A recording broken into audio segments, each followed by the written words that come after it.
ওর জন্মদিনে আমি আমি হঠাৎ করে ছোটোখাটো একটা ছড়া লিখেছি, সেই ছড়াটা আমি এখন পাঠ করছি।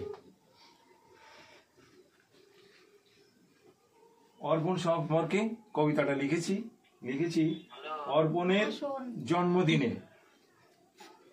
একে একে পার করে এলো শুভ দিন, অর্পণ পা রাখলো 16 বছরে জন্মদিন। সবাই আমরা করি তাকে আশীর্বাদ, সে দীর্ঘ জীবন লাভ করুক এই আমাদের মতবাদ। অর্পণ বড় হবে, রাখবে মা বাবার মান, এত বড় হবে যে দেশ করবে তার জয়গান। সবাই উঠে দাও।